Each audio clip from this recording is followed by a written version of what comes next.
Shut up and sit down.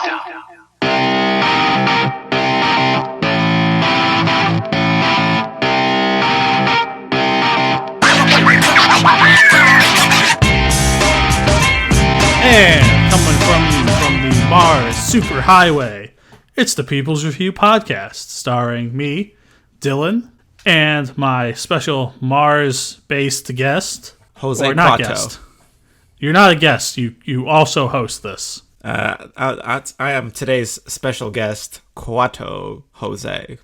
Quato Jose. Oh, like Watto from episode 1. Remember Watto? Dylan, I try to Anakin- keep Star Wars, away Anakin- from my mind, especially episode 1. Anakin works for him and then builds the pod. Oh, and then that wins guy. the money to free them. I didn't know what his name was. I just call him Flyman. Watto. And then he beats Sebulba. Sebulba always wins. Oh, I'm sorry. We're supposed to talk about Total Recall. I think I watched the wrong movie. Honestly, at one point I was worried you would watch the Total Recall remake of 2012. I was like, I told him it was Arnie, right? It was definitely. Yeah. I did that. Yeah, no, he said Arnold. Yep.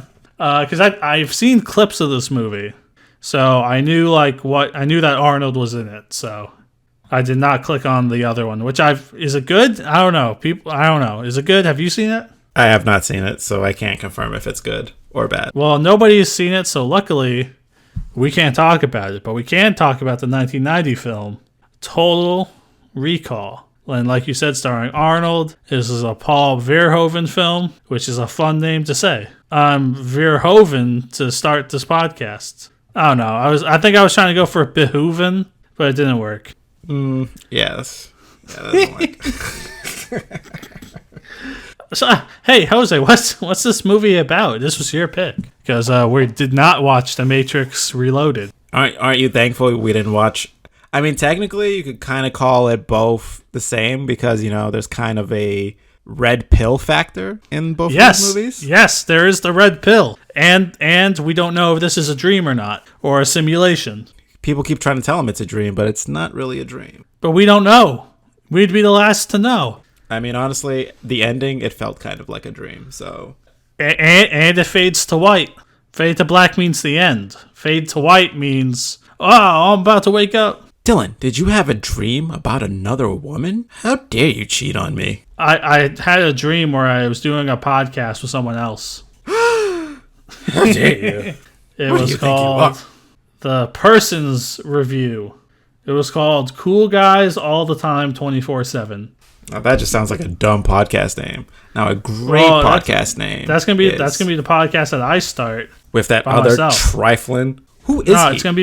It's gonna be me and me. I'm gonna record both tracks, and it's gonna be called Cool Guys All the Time 24/7. You know how hard it is to be cool 24/7? It's impossible. No, I do know because I do it every day.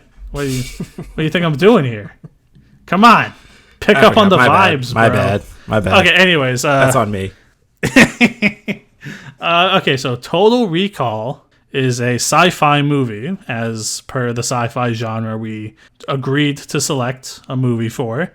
Very interesting film, interesting premise, where an interesting setting too, where it's the future, where this is a family, like Arnold's family has 3 flat screen panels that can simultaneously show graphics and TV, but he still works at a mine with a jackhammer. That was so funny. I was like, that scene is just for one reason only, to show Arnie's guns. Yeah, because there's not much like Arnold getting naked and showing like the muscles and the abs and stuff. It's only like he wakes up because he's in bed and using a jackhammer. The rest of it, he's like wearing plaid. He just looks like a dude. He looks like a regular dude named Dougie Quaid. Douglas Quaid. And I just want to say first off that this may be my favorite Schwarzenegger performance, or maybe his best that I've seen so far. It's, he actually managed to convey emotion, and I feel like he acted really well. Are you saying that this movie's better than Kindergarten Cop? I never said that. You're saying that. I'm not saying that. I'm assuming you're saying that because you're saying how well his performance was. I don't remember what happens in Kindergarten Cop. Is that the one where he says, it's not a tumor? It's not a tumor. Boys have penises, girls have vaginas. Whoa. Don't put your politics onto me, sir. Jesus Christ. My bad. So yeah, we this movie stars Arnold, the governor of the governor of California. Yeah. Yeah, former governor of California, Arnold, the Terminator, as Douglas Quaid, as just a regular guy, but he keeps having these dreams of Mars, very vivid dreams of dying on Mars, with really, really graphic detail of asphyxiation, like the eyes bulging out and stuff. I feel like that was legitimately creepy. When that happened in the end, I was kind of thrown off. I was like, oh my god. But isn't that how you actually would die in space if you had no oxygen? I think it would be more instantaneous.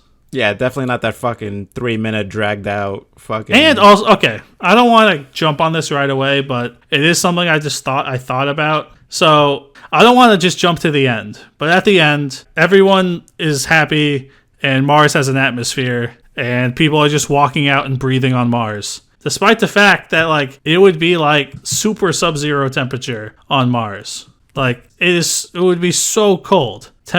Mars averages a temperature of negative 81 degrees Fahrenheit. Dylan, it doesn't matter. Had atmosphere, okay? It has atmosphere now. Yeah, whatever. At that point, it doesn't matter in terms of the film because it's the story has reached the conclusion. He saved the day. Is it a dream? Is it not? That could be more evidence for it is being a dream, Here's the happy ending with the girl and the sunrise and all that stuff. But anyways, not to get into scientific accuracy in a science fiction film. God forbid. God forbid there's any science in a science fiction film and not just be it's in space. Spaceballs. Okay, so Douglas Quaid has these memories, and there's a futuristic company called Recall that will implant a memory of a vacation into your brain. Instead of going on the vacation and living your life, you could just get it printed into your brain and then relive those memories for a lifetime. And for some reason, this company has a special package for go visit Mars and be a secret agent for 2 weeks. And they'll implant memories of you being a Mars secret agent into your brain for $800. Or he says an added $300. So $1,100, I think, to get these memories printed into your brain. But it turns out Arnold Douglas might already have memories of being a Mars secret agent because he freaks the hell out. And now everyone's trying to kill him because he has some sort of secret information. And this is the crux of the film. He goes from Earth, travels to Mars, try to figure out what's going on. It turns out there's a giant alien machine that can make an atmosphere, which is how the film ends. And we're going to talk about what happens in the middle. I'm just trying to give it a quick overview. But yeah, man, this film was really good. I just want to say that. Yeah, I mean, for a movie that's only 31 years old, it held up surprisingly well. And the special effects, I feel held up pretty well. I mean, I'm watching it on a Chromebook, but... I mean, I was watching it on my 4K TV, and I thought it still looked pretty well. All right, dude. All right. Bro, yeah, okay. Out here bragging. You don't have to, I watch it on a 4K TV with my, 3090 card into my PC.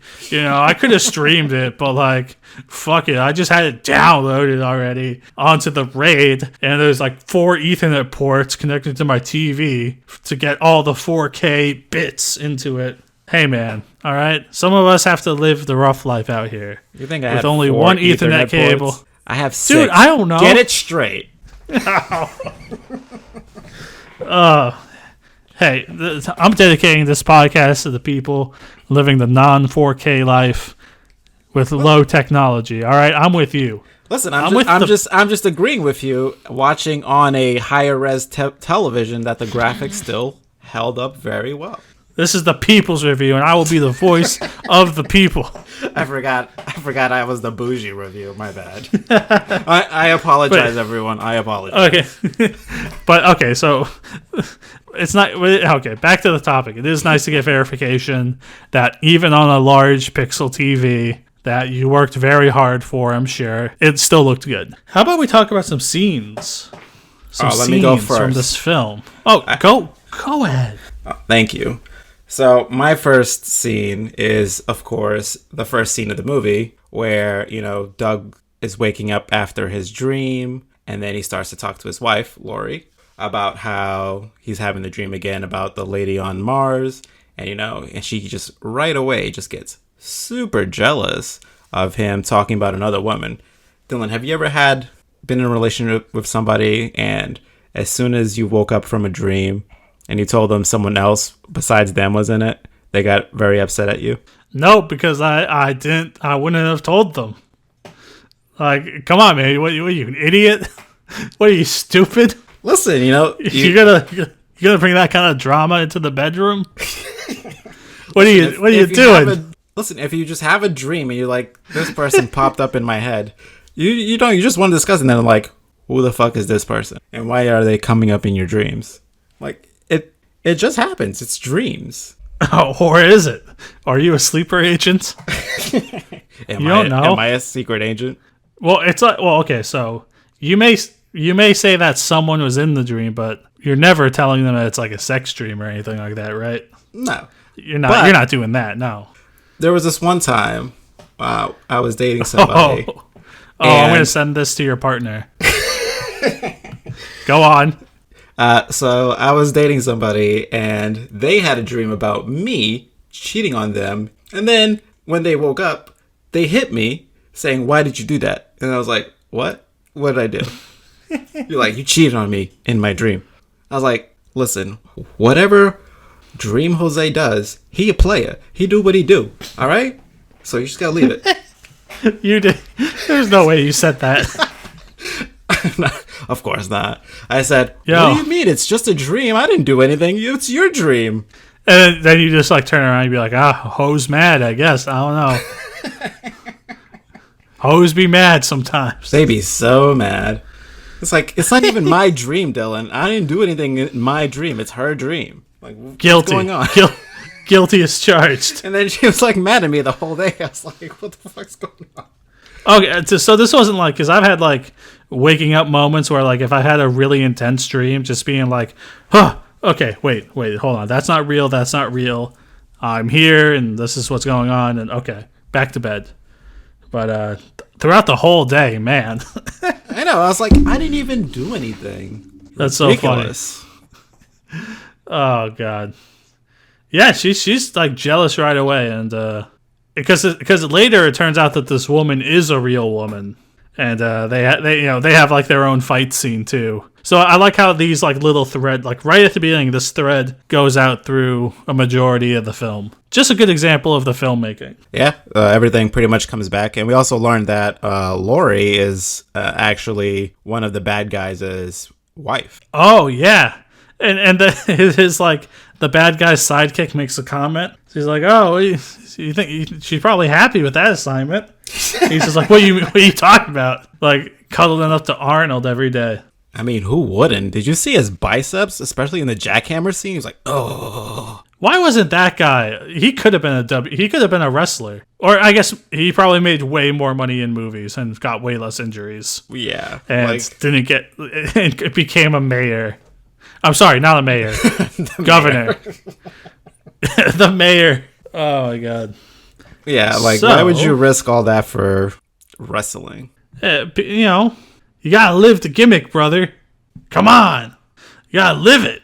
That's cool. I'll stay with my $100 million mansion. Hey, John Cena has been in movies. But he was a wrestler first, then a movie star. Arnold was a bodybuilder, then movie star. You don't go back. Yeah, I don't think any Arnold film has been as good as The Marine. So, not T2, not Total Recall. Nope, Kindergarten Cop. Not any other Marine. Everybody, The Marine. We gotta watch The Marine. I want to watch. Okay. Anyways, we're not here to talk about The Marine. We're here to talk about another scene.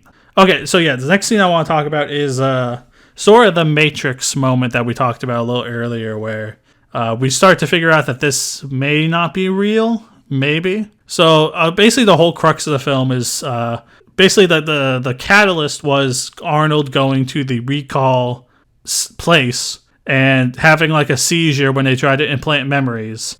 And then this agency started to try to kill him. So he's been running away for a while, and someone comes to his door that knows his name and knows him about recall and is trying to tell him that, like, this is all a simulation. I'm a scientist. I've been implanted into your memories now to try to get you out. Only you can get you out. And then the wife shows back, his fake wife shows back up, and they're trying to do and he literally brings out a red pill, which if he takes it, he'll wake up. Red pill, blue pill. And I'm pretty sure the red one does wake you up, right? In the Matrix? It's red pill. The red pill is the one that wakes you up in the real world. It's the one that allows you to actually see the truth. Yeah, and can I just say this? If I was Neo in the Matrix, blue pill. Just put me back in. You would want to stay in the Matrix? Dude, you see how like they're being chased by like alien squids and like Zion, that city with the cave rave. I don't want to live there. Put me back in 1999. Blue pill me, baby. But think about it. I'm in it. If you take the blue pill, that's 1 movie. You take the red pill, that's 4 movies. You can see the profits. Why can't I make movies in the Matrix? My life could have already been a movie producer. Or I could go make movies on my own and become a famous movie producer within the confines of the Matrix. And then I'll never have agents that try to kill me. That's true. You could be, what's his face? The guy. Cypher. Not Cypher. The guy from Twisted Pair. I forget his name. Neil Brennan. You could be Neil Brennan in the Matrix. Neil Breen. I want to see Neil Breen's Matrix. Or was that Twisted Pair? Was that it? Because he had the fake... Oh, it's the 2 brothers. One of them is one of them represents the red pill. One of them represents the blue pill. And there's only one in the pink forest at the end. Oh my God. Stop the podcast. The CIA is going to find us. Stop the podcast. Crack the code. Okay. God damn it. What was I talking about? The red pill. Okay. Yeah. So... Anyway, so we have this scene. So he's given a choice and is pretty much almost convinced that this is fake. And this mysterious suit guy, I don't know his name, but he's saying, like, if you kill me, the whole world's going to collapse. It's going to be crazy, like flashes of memory. And he like puts the pill in his mouth, but he sees the guy's sweat, which convinces him that this is real. Which I don't know why they can't like. This guy obviously never saw the PS3 reveal and all the sweat tech, and can know that people can like generate computer graphic sweat. This was the 90s. This was 1990. They didn't have sweat tech yet, but considering this is a future where they're in Mars, they're like way past the PS3. So sweat tech should be standard. So. I mean, this isn't a true depiction of the future because A, there's still cabs, there's not Ubers. B, people are still watching the news on TV. And you know that, like, the first people to conquer Mars will be like either SpaceX or Amazon. So there was 0 Amazon advertising in this film. True, but they did get the evil character correct because it would be somebody who would care more about profits than that would care about people. Oh yeah, this guy that would be in charge of Mars. Well, okay, I just need to let me finish this, and then we'll get back to the bad guy because I want to talk about him because it is like a very like evil comic book bad guy. It's so good. So he puts the pill in his mouth, sees the guy sweat, shoots him in the head, and then literally the wall does fall down, and like guys come in. So I in my head I was like, oh shit, it actually is fake, and he's gonna be like fighting this, like doing this crazy shit for the rest of the movie, but. And then from there, basically till the end, we still don't know if it's a simulation or not. It could be, but we don't know. Right? I mean, it could be. It might not be. Definitely the ending does kind of make it feel like a simulation because of how long he was able to survive after being out in Mars's atmosphere. And then how long they can get... And the negative 81 degree temperatures. I'm just saying, if you air walk was down more to important. the air was more important. You know, who am I to gauge like millions and millions of miles from Earth to Mars would make a difference in heat? You know, it's probably just like it's like Earth, but it's like 55 all the time. It's like, you know, put on a fucking sweater. What are you, a bitch? So better Earth? That's what I'm hearing. Better Earth. Better Earth Earth. 2016. That's hire me, Musk, Elon. You're out there. Send me to South Africa. Listen up, Elon. I can get you the 3-boob lady. That's the pitch. 3-boobed lady. Was there any other pitch? I just want to say rest in peace to the 3-boobed lady, because she does get shot in one of the action scenes where they're fighting to get to Quaid. She does tragically meet her end. We will remember you. So pour one out. F's in the chat for the 3-boobed lady. And a moment of silence, please. Okay, that's enough silence. I'm back. All right, so yeah, I want to talk about this bad guy a little bit, because he is like comically evil in a way that you know, makes for a very satisfying ending when he dies, of course. But he, like, when they're about to like erase the memory or try to erase the memories of Melina and Quaid, and one of the guys is like, "Hey, you want to turn back on the air in that sector that you turned off the air in?" He's like, fuck him. I think he literally says that, right? Yeah, he says. He's just like, fuck him. Fuck them. They don't need air. And and that's also glossing over the fact that he is such an evil bad guy that he can just shut off the oxygen. Oh, and the sub bad guy, like, while trying to shoot Quaid, shoots out one of the windows on Mars, and like 8 people fly out to their deaths before they can like shut the blast doors and like keep the oxygen in. It's just the senseless destruction. Dylan, is, you know, tragic. Does of not course. matter. It does not matter to those two guys. I just want to separate that quote where you just said human life does not matter, and just did not follow it up. I just leave it blank the whole time. Hey, I don't know how many seconds it was, but there was an alarming amount of seconds between you saying that phrase and then following up with a clarification. I was trying to build suspense. Yeah. Well, A+ to you, my man. Thank you. You got another scene you want to talk about, or a moment, or character, or thing? All right. So there's a scene that kind of confuses me a bit. So this is after Quaid arrives on Mars, and after the whole thing where the guy shoots out the window that pretty much leaves the place filling. All the air is leaving the place, so we lose 8 people. Then he heads up. They're being sucked down into space, basically. Yeah, and then he heads out to the hotel. Where he's going to show off his card, and then he finds the safety deposit box. And then inside that safety deposit box, he has a little note in there that says where to find Melina. And then after he gets the note, he writes Melina again. Why does he do that? To confirm that it was him that wrote it, because it looked exactly the same. You know. So he just subconsciously, he just went there, wrote like how he wrote it. And it was the same, it was like written in the same style. So he knew that him in the past left him that note. So he could trust himself. That's why we have you here, Dylan. You know, I just piecing it together. I'm just like a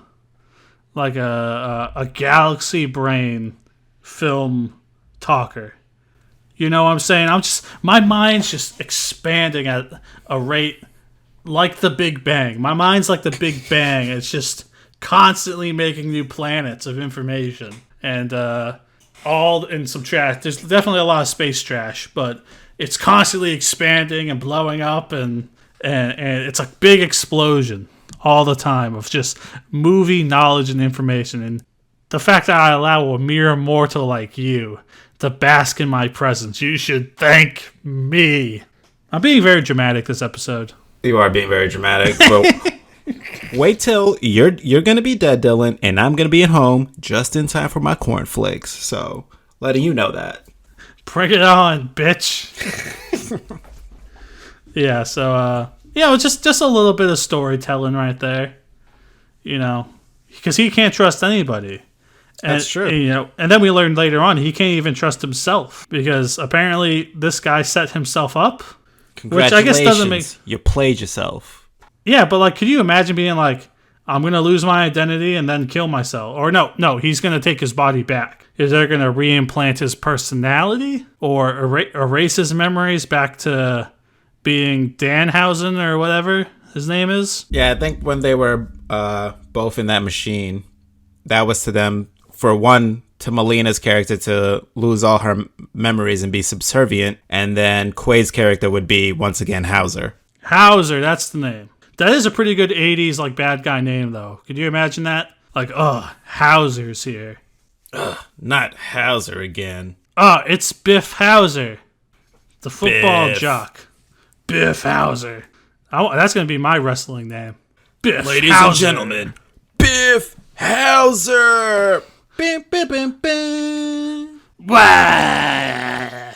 You know what I'm going to do to you tonight.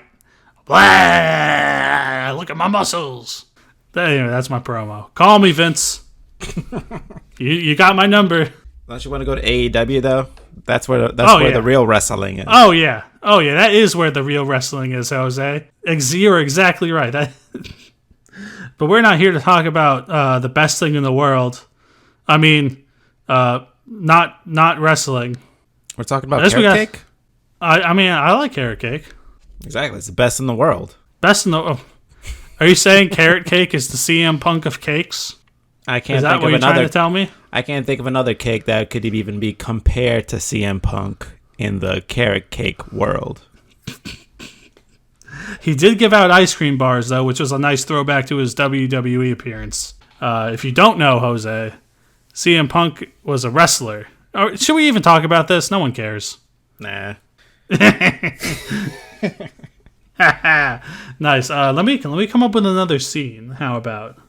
Let me see. Oh, okay. So we're gonna talk about character and a scene because I like how it ends. So during this journey, there's been a couple like robot cab drivers that Arnold's used, and one that he's like blown up and like ripped out of the seat. But when he gets to Mars, he meets a human cab driver named Benny, and there's one of these guys that's trying to like, sees a tourist, wants to get the money and all that stuff, and Quaid ends up paying him a lot, and he just kind of sticks around, but he turns out to be a double agent. I guess everyone in this freaking thing's a double agent, pretty much. Like, there's so many double crosses and gun pulling outs, and we got you, Quaid. And so he has them, and eventually that leads to them getting captured and almost have their memories wiped.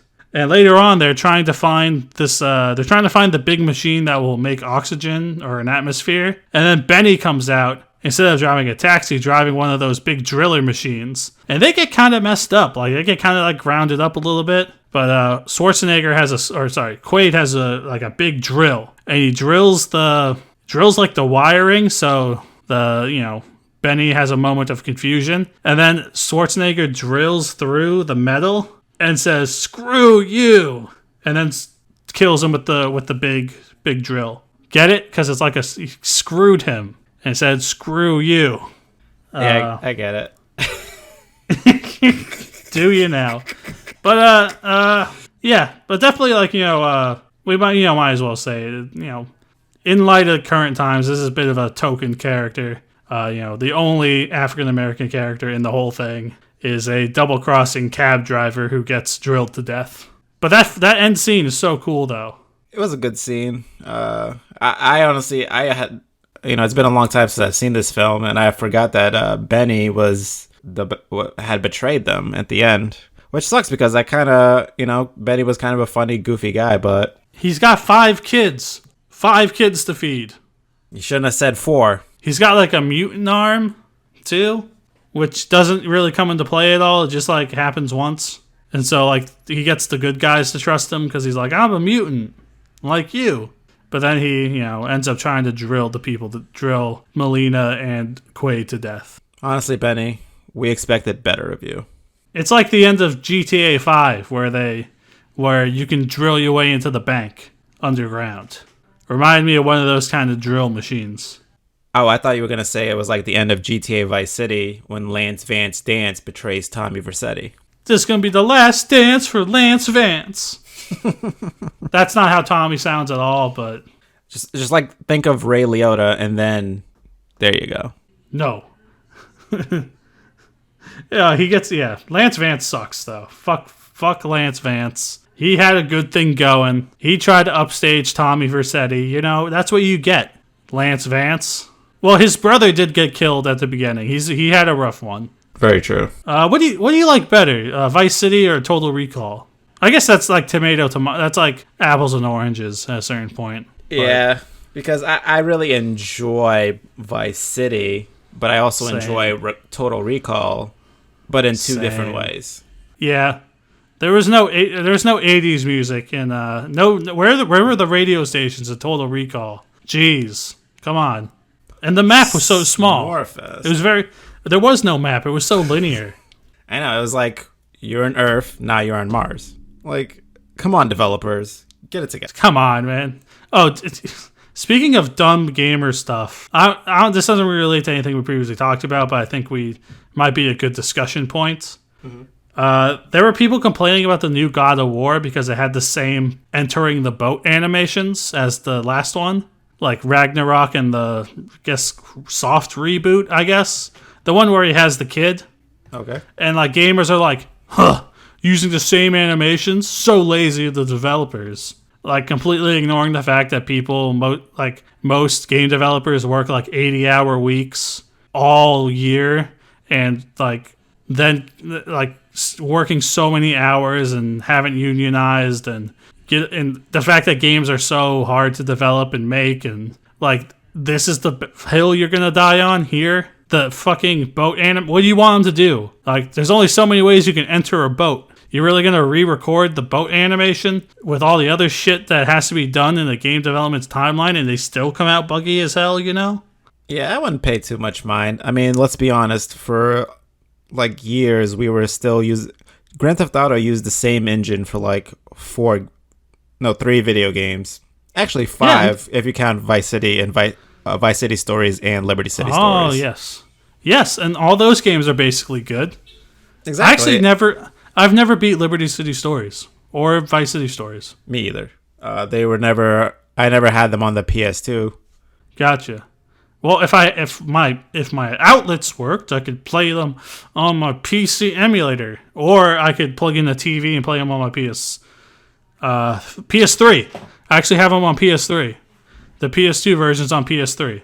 Or if Rockstar ever remakes them, we could play it on any console. Why don't they just if they're doing the remaster for 1 and 3 Vice City San Andreas, why can't they just up-res and maybe make the map? Because they had to condense it. I know they had to condense them a little bit, or they had to lose some map detail from the PSP. Converting it to PSP, and then the PS2 ports are just PSP ports. So I don't know. Mysteries to be told. We're not game developers. We don't fucking know. Yeah, we're not game developers. But except in the game of life, which I'm developing every single day. Developing all these great habits. Oh, let me drink some water. I have one more I want to talk about. Go ahead. Let's stop talking about video games and water. So this is after the Red Pill scene. This is the scene where Melina and Lori are fighting, and Doug is also fighting a couple of other guys, and then Lori starts to talk about Doug and her marriage, and are you really gonna shoot your wife? And then Doug shoots her right in the head, and he's like, consider it a divorce. I mean, yeah, that's one way to get a divorce.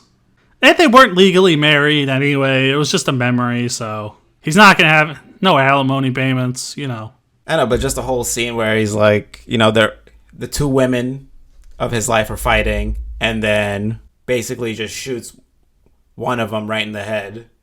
And just the delivery of that line was pretty well. Yeah, and confirms his allegiance to the good side. He is not going to be tricked by this blonde vixen, this bodacious babe, is not going to get in the way of Arnold.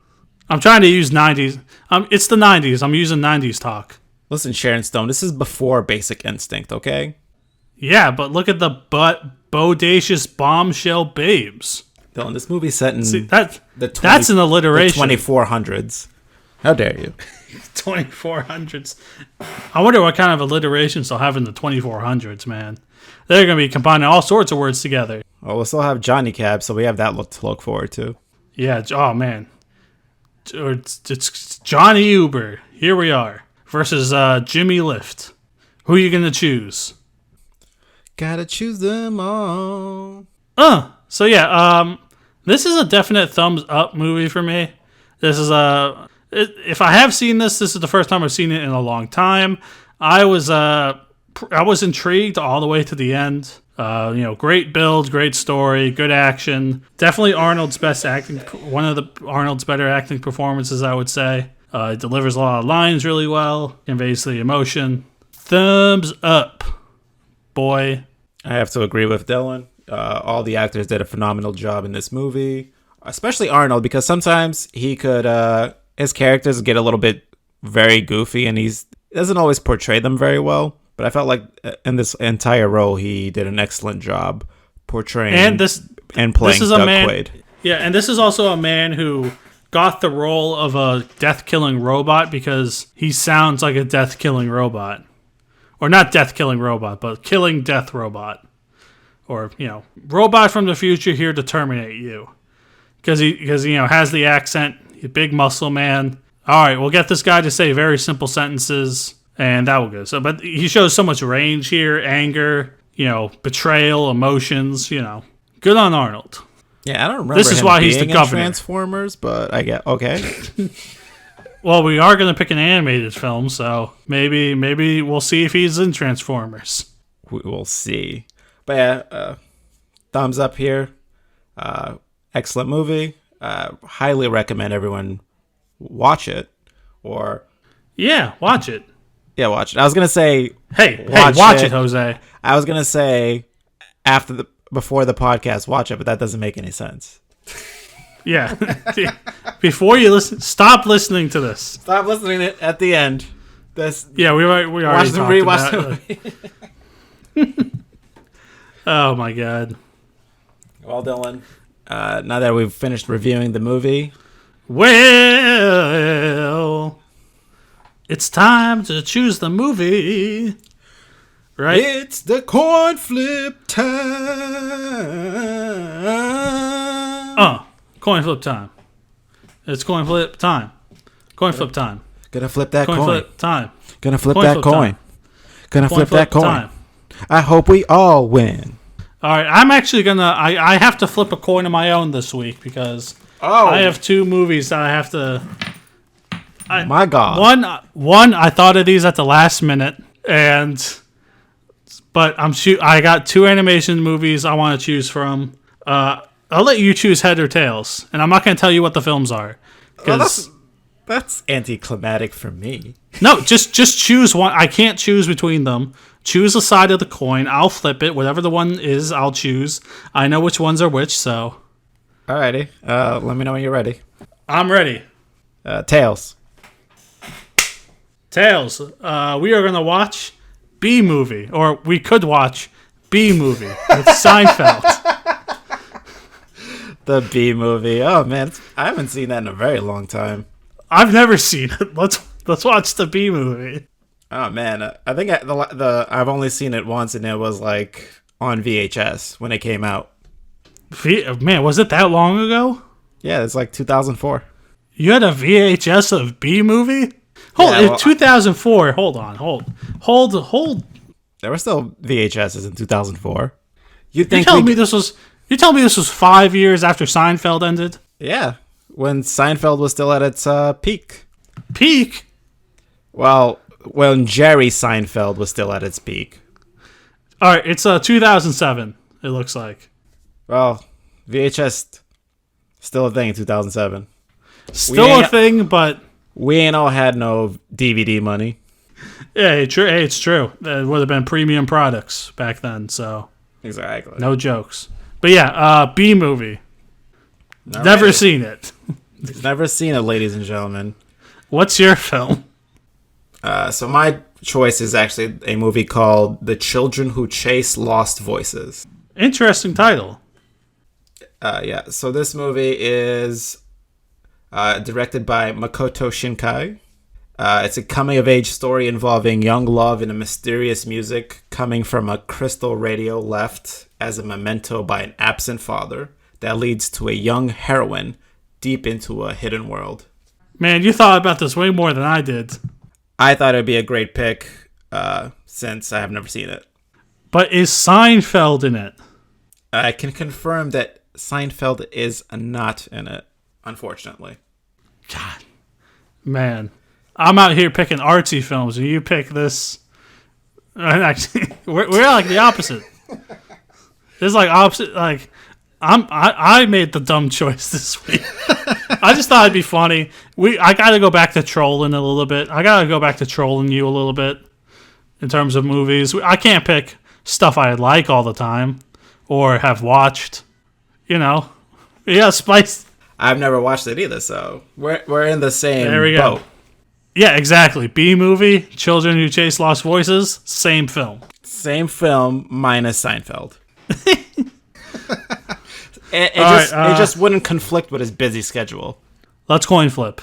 All right, I'm about to. Who went last week? Was it me or you? I forget. Oh man, me too. You choose. All right, coin is ready. It's at heads, tails. Oh, the anticipation. Sorry, Dylan. We're watching Children Who Chase Lost Voices. You know what? This might be the better. I might have to concede that this may be the better choice this week. We won't know until we are watching the episode next week. Yeah, I mean, we won't know. We won't know. We're not watching the episode. We're recording the episode. Yeah, and we won't know until we watch B movie the week after that. So, Dylan's gaming the system.